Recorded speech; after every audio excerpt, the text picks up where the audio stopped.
Hello student, welcome back. Student, आज जो हम पढ़ेंगे क्लास 12 स्टैंडर्ड के चैप्टर नंबर 8 के बारे में पढ़ेंगे। कहने का मतलब ये स्टूडेंट बायोलॉजी सेकेंड पेपर आपका आज से स्टार्ट कर रहा हूँ मैं। और स्टूडेंट इस लेसन का नाम क्या है? लेसन 8 का human health and disease. Human health and disease, इस लेसन का नाम क्या है? मानव स्वास्थ्य एवं रोग। तो स्टूडेंट सबसे पहले अगर हम देखें तो इसमें हम कुछ डिजीज़ के बारे में बात करेंगे। कहने का मतलब जो हमारे बॉडी में डिफरेंट टाइप्स के जो ऑर्गेनिज्म होते हैं उसमें जो बीमारियां होती हैं किसी भी कहने का मतलब डिसऑर्डर प्लेस पे जाने से या डिसऑर्डर प्लेस में रहने से, ठीक है, कॉन्टेमिनेटेड फूड या वाटर को इनटेक करने से किस प्रकार से बीमारियां हमारी बॉडी में इनटेक्स होती हैं और इससे क्या क्या डिफरेंट टाइप्स के पैथोजेंस होते हैं, क्या क्या इसके सिम्पटम्स होते हैं, टारगेट ऑर्गन क्या होता है, तो इसके बारे में हम बात करेंगे। तो स्टूडेंट बिना टाइम वेस्ट किए चलते हैं हम अपने आज के टॉपिक पे। स्टूडेंट आज का जो टॉपिक है वो आपको पता भी है स्टूडेंट, ये जो टॉपिक है आपका बहुत ही इंपॉर्टेंट टॉपिक है। तो स्टूडेंट चलिए हम देखते हैं कौन सा टॉपिक है। तो है human disease caused by human disease caused by bacteria, ठीक है, जीवाणु जनित मानव रोग के बारे में हम पढ़ेंगे। कहने का मतलब किसी भी ऑर्गेनिज्म में बैक्टीरिया के द्वारा होने वाले जो भी रोग होते हैं वो किन किन टाइप से हो सकते हैं। तो स्टूडेंट बुक में अलग अलग तरीके से मेंशन है, उसमें एक ही अकॉर्डिंग में लिख दिया गया है। हम आपको एक ईजिली वे से बताएंगे ताकि आपको बैक्टीरिया से होने वाले जो भी रोग हैं वो आपको आसानी से याद हो जाएं। तो इसके लिए स्टूडेंट हम एक छोटा सा चार्ट बनाएंगे। इसमें हम थोड़ा सा लिख लेते हैं सीरियल नंबर और इसमें आपका डिजीज़ लिख लेते हैं। क्या लिख लेते हैं? डिजीज़, जिसको हम रोग बोलते हैं। और इसमें हम पैथोजन लिख लेते हैं। क्या लिख लेते हैं? पैथोजन, जिसको हम रोगाणु बोलते हैं। क्या बोलते हैं? और इसमें हम क्या लिखेंगे? Target organ. क्या लिखेंगे? टारगेट ऑर्गन, ठीक है। प्रभावी अंग क्या होते हैं इसके, या हम लक्षण भी बोल सकते हैं। एंड यहाँ पर हम सिम्पटम लिखेंगे। क्या लिखेंगे भाई? सिम्पटम्स, इसके लक्षण क्या हो सकते हैं। कहने का मतलब किसी भी मनुष्य में बैक्टीरिया द्वारा कौन कौन से ऐसे जीवाणु हैं जो कि रोग को करवाते हैं। तो स्टूडेंट एक हम छोटे से टेबल के बारे में बना करके हम आपको बता रहे हैं। सबसे पहले स्टूडेंट इसमें हम जो बैक्टीरिया से होने वाला जो रोग है वो टाइफाइड है। क्या है? टाइफाइड, ठीक है, जिसको हम बोलते हैं हिंदी में मियादी बुखार। क्या बोलते हैं? मियादी बुखार, या हम बोल सकते हैं इसको हम बोलते हैं हिंदी में आंत्र ज्वर। तो इस नाम से भी आपको पता होना चाहिए टाइफाइड। अब जो होता है जब किसी भी पर्सन में, तो कौन सा पैथोजन है जो कि टाइफाइड करवाने के लिए हेल्पफुल होता है? तो होता है आपका सैल्मोनेला, सैल्मोनेला टाइफी। क्या होता है? सैल्मोनेला टाइफी होता है, जो कि पैथोजन जो होता है बैक्टीरिया से, ये हमारे बॉडी में टाइफाइड को करवाता है। सैल्मोनेला टाइफी जो होता है एक प्रकार का पैथोजन्स होता है जो कि हमारे बॉडी में बैक्टीरिया के द्वारा ये मियादी बुखार करवाता है, ठीक है। अब देखिए जब भी ये सैल्मोनेला टाइफी जो होता है ये कहाँ पर होता है? जो कि कॉन्टेमिनेटेड फूड होते हैं। कहने का मतलब जो वाटर होते हैं, दूषित भोजन या दूषित पानी होते हैं, वहाँ से ये अटैक हो करके हमारे बॉडी में जाते हैं। तो अगर ये किसी भी पर्सन में ये पैथोजन से एंट्री ले लेता है, घुस जाता है उसकी बॉडी में, तो इसका टारगेट ऑर्गन क्या होता है? किस अंग पर ये उसको प्रभावित करता है? तो स्मॉल इंटेस्टाइन पर। किस पे होता है भाई? स्मॉल इंटेस्टाइन, ठीक है, जो छोटी आंत होती है। क्या होती है भाई? जो छोटी आंत होती है ये इस पे क्या करता है? इफ़ेक्ट करता है, ठीक है।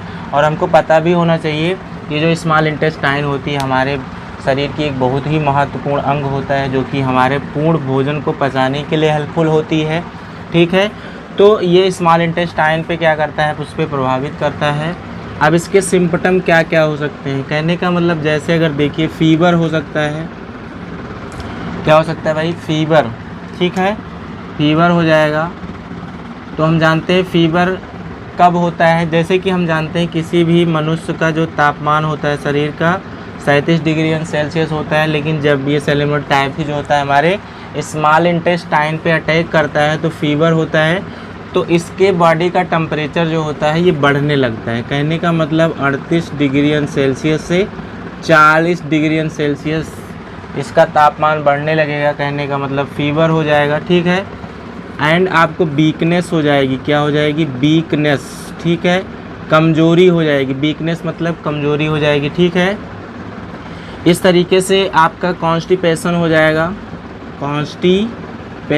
कॉन्स्टिपेशन मतलब कब्ज हो जाएगा, क्या हो जाएगा भाई, कब्ज हो जाएगा, ठीक है। इस तरीके से जब हमारी बॉडी में ये सैल्मोनेला टाइफी जो होता है, जीवाणु जो होता है हमारी बॉडी में जब एंट्री लेता है तो ये छोटी आंत को प्रभावित करता है और फीवर हो जाएगा और वीकनेस हो जाएगी, कमजोरी आ जाएगी, कॉन्स्टिपेशन।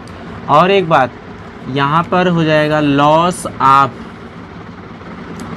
ऑफ एपेटाइट, कहने का मतलब अगर ये बैक्टीरिया लंबे समय तक हमारी बॉडी में रहता है तो हमारे अंदर की जो भी एक्टिविटी है उसको ये लॉस कर देगा।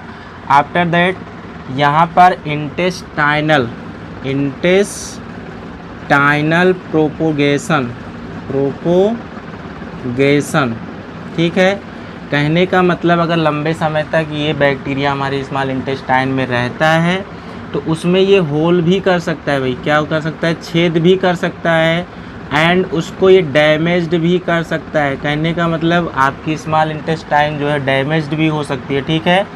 और आफ्टर दैट डेथ भी हो जाएगी, क्या हो सकती है, डेथ भी हो सकती है।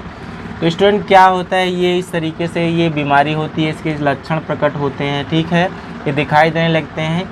इसकी जो थेरेपी होती है, कहने का मतलब इसकी जो उपचार होता है, एक परीक्षण होता है जिसको हम बिडाल परीक्षण बोलते हैं। उस परीक्षण से इसको चेक किया जाता है कि किसी भी ह्यूमंस में जो आपका ये टाइफाइड हुआ है कि नहीं। तो ये सबसे पहला जो ये रोग था इसको फैलाने वाला कौन सा ऐसा माध्यम था, तो स्टूडेंट एक लेडी थी, क्या थी, एक लेडी थी जिसका नाम था मेरी मिलान, ठीक है। तो ये क्या करती थी, ऐसे आटा गूंथती रहती थी, तो ऐसे छींकती रहती थी। तो सारे के सारे हम जानते हैं कि एक बार कोई छींकता है, खांसता है तो उसमें से लाखों बैक्टीरिया नाक से बाहर मुंह से निकलते हैं। तो ये क्या करती थी, छींकती रहती थी। अब ये इसके अंदर से जो भी बैक्टीरिया निकलते थे वो सारे के सारे उसमें आटे में चले जाते थे। अब उसके हाथ का जिन को भी रोटी मिली वो सबकी बॉडी में पहुंच गया। तो इस तरीके से ये रोग जो है पूरा फैला था, टाइफाइड जो होता है। तो इसमें स्टूडेंट हमने देखा कि आपका जो है ये यहाँ पर सबसे पहला जो रोग पढ़ा हमने टाइफाइड पढ़ा। अब स्टूडेंट यहाँ पर हम दूसरा जो इसका रोग पढ़ेंगे वो निमोनिया पढ़ेंगे, क्या पढ़ेंगे, निमोनिया, ठीक है। तो निमोनिया जो होता है ये कौन से पैथोजेंस के द्वारा होता है, तो ये जो होता है स्टूडेंट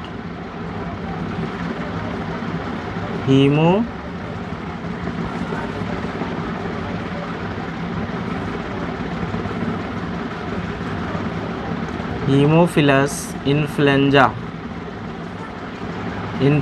ठीक है।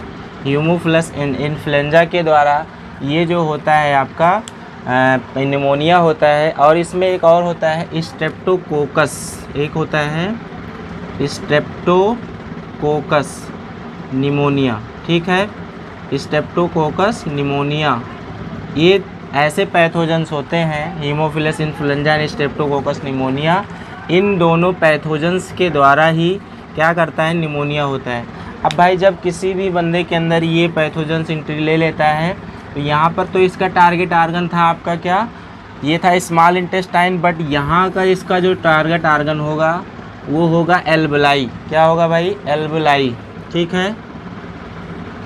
एल्वेलाई जो वाई कोस्ट होती है, क्या होती है, जो वाई कोस्ट होती है, जहाँ पर ये कहाँ पर होता है, लंग्स पे, कहाँ होता है, लंग्स पे, जहाँ पर ये ऑक्सीजन भरी होती है। ऑक्सीजन जहाँ भरी होती है तो जहाँ पर ऑक्सीजन होना रहता है वहाँ पर लिक्विड फील्ड हो जाता है, क्या हो जाता है, लिक्विड फील्ड हो जाता है। कहने का मतलब ऐसे तरलीय पदार्थ भर जाता है जिससे हमको रिस्पायरेशन कहने का मतलब श्वसन में हमको प्रॉब्लम होती है, किसमें, श्वसन में प्रॉब्लम हो सकती है, ठीक है। तो इस तरीके से ये हीमोफिलस इन्फ्लुएंजा स्ट्रेप्टोकोकस निमोनिया के अटैक होने पर इसका टारगेट ऑर्गन जो होता है वाई कोस्ट, जहाँ ये लंग्स पे पाया जाता है और जहाँ पर ये लंग्स जानते हैं वहाँ पर ऑक्सीजन होती है, लेकिन ऑक्सीजन वहाँ पर नहीं बन पाती, वहाँ लिक्विड फील्ड हो जाता है जिससे हमको रिस्पायरेशन में प्रॉब्लम होती है। अब देखिए यहाँ पर जो होता है इसका जो है सिम्पटम हमको क्या क्या दिखाई देगा। तो इस तरीके से स्टूडेंट फीवर हो जाएगा, क्या हो जाएगा, फीवर मीन्स बुखार हो जाएगा, चिल्स हो जाएगी, कपकपी हो जाएगी, कफ हो जाएगा, ठीक है, कफ हो जाएगा। तो इस तरीके से इनके जो है लक्षण होते हैं। और हम कह सकते हैं यहाँ हेडेक भी हो जाएगा, ठीक है, हेडेक मतलब सिर दर्द हो सकता है। तो ये सारे इनके लक्षण होते हैं। तो स्टूडेंट क्या होता है, और एक यहाँ पर आपको कुछ लक्षण दिखाई देने लगेंगे जो आपके लिप्स होते हैं। क्या होते हैं? जो लिप्स होते हैं एंड आपके जो कहने का मतलब फिंगर होती हैं, ठीक है, जो लिप्स होते हैं, फिंगर होते हैं, ये क्या होने लगते हैं? ये ग्रे टू ब्लूज, ठीक है, grey to blues and blues to grey, कहने का मतलब नीले से भूरे पड़ जाते हैं और भूरे से नीले पड़ जाते हैं। तो इस तरीके से आपके अंदर जो भी आपके लिप्स होते हैं, आपके जो भी नेल्स होती हैं, नेल्स भी इसमें आ जाते हैं। कहने का मतलब जो आपके नाखून होते हैं, इस तरीके से ये कलर में दिखाई देने लगते हैं। तो स्टूडेंट हमने यहाँ पर बहुत ही इंपॉर्टेंट 2 डिजीज़ के बारे में पढ़ा, बैक्टीरिया से होने वाले टाइफाइड और निमोनिया। आई होप स्टूडेंट आपको ये समझ में आएगा। एनीवे आपको इसमें कोई डाउट है, कोई क्वेरी है तो आप कमेंट कर सकते हैं। And student I do not get to like, share and subscribe. Thank you class.